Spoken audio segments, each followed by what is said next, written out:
Good morning, everybody. How you doing? Hey, I'm sitting here this morning and I'm reading in 2 Samuel. I finished 1 Samuel last week, and I was moving on to 2 Samuel. And I got to the section there at the beginning. I encourage you to go read it. If you haven't read it, go read it.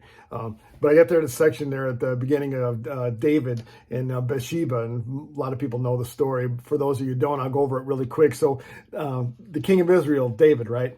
He sends his army off to war, and he doesn't go with them. Mistake number one. He doesn't go with them like he's supposed to. He stays back in town. And one day he's hanging out on the roof of his palace. He's wandering around, and he looks down and he sees Bathsheba taking a bath. All right. Mistake number two. And he's like, she's smoking hot, right? So he sends for Bathsheba. She's married to Uriah the Hittite. He knows this, right? And doesn't matter. He sleeps with her, right? Gets her pregnant. Okay. We got issues, right? So she's pregnant. The army comes back, and what's the first thing he does? He's in cover-up mode, right? So he sends for Uriah, and he gives him a dinner, and a whole schmeal, and sends him on his way. He's figuring, look, man, this dude's been off the war for a while. I'm going to send him home to his wife. We know what's going to happen, right? Guy's been off the war for a while. Ain't seen his old lady in a long time. We know where this is going, right?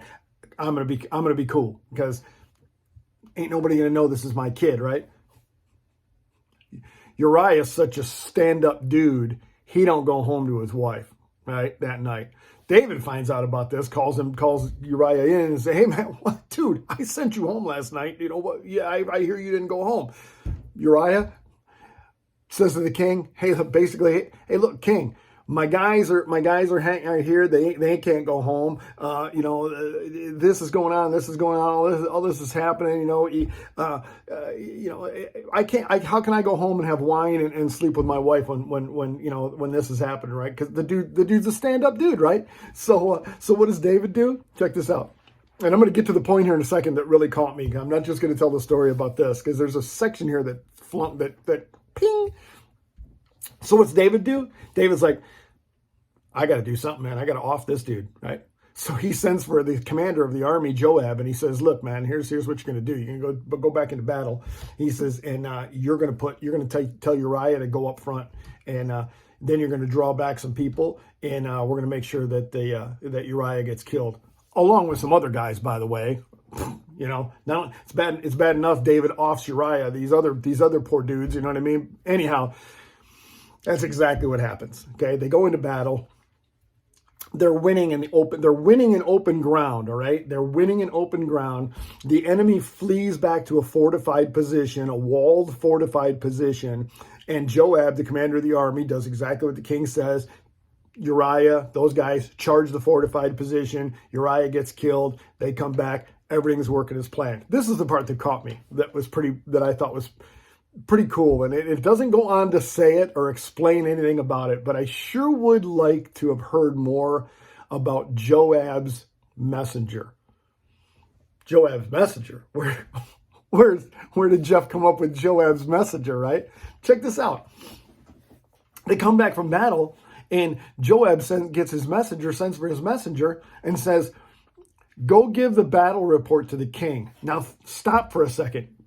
Knowing everything you know, pretend you don't know any of it. Or better yet, here's what you really got to try to wrap your head around, okay? Try to wrap your head around the king's innocent. Let's pretend for a minute none of what happened, except for the battle and the report of the battle, okay? King David's a mighty warrior, okay? Won many battles, okay? And knows what you do and what you don't do in battle. That being said, Joab, and I almost want to think, and I almost want to say that it seems like Joab, keep in mind now only two people know what's going on here, David and Joab, all right? They're the only two that know about the plot to kill Uriah and to cover up what's going on, okay? It seems like Joab was trying to tip off his messenger to what happened, because he doesn't just say to the messenger, go give the report to the king, which would have been the legitimate thing to say, right? We're back from battle. Go give the king the battle report. He says, go give the king the battle report, but be ready for him to be really angry, okay, about us charging a fortified position after we won in open ground. which is the legitimate thing that would happen. It's completely the legitimate thing. If you're King David and you find out that your guys just slaughtered the enemy in open ground, and then when the enemy fled to a fortified position, your commander gave orders for them to charge the fortified position and got them killed, you'd be like, somebody bring me the commander, because I'm about to stuff my foot up somebody's rear end here, okay? Because that was a stupid tactical move, right? Right? So Joab tells the messenger this: be ready for the king to get upset, which is exactly how the king should have acted. But he don't. The messenger, you think about it, man. If you're the messenger at that moment, you got to be thinking to yourself, dude, are you serious? You're Joab. You're the guy that was in command of the field. You're the guy that told everybody to charge the field. Now you want me, or the wall. Now you want me to go tell the king this? Really? Dude, you're the fool that got us into this mess. Why don't you go tell the king what you did? Don't stick me out there. He's going to be, are you serious? He had to have been thinking that, right? He goes and gives the king the report, tells him exactly what happened. And here's where you're busted. And anybody who's ever raised kids knows you can always tell by the reaction of the kids whether or not they're telling you the truth or not, or whether or not they're up to no good, because you look at their reaction, right? And it just makes me wonder if the messenger knew that something was up. He had to have, because he tells the king what happened. And you know what King David says? Basically, King David says, sometimes you get the bear, sometimes the bear gets you. Tell Joab to fight better next time. All is good. The messenger had to. He had to have been thinking, what did he just say to me? What did the king just say to me? I mean, anyway, it's good stuff, man. I love me the Old Testament. Get in there and read. Hey, look, I said it last time. I'm going to say it again.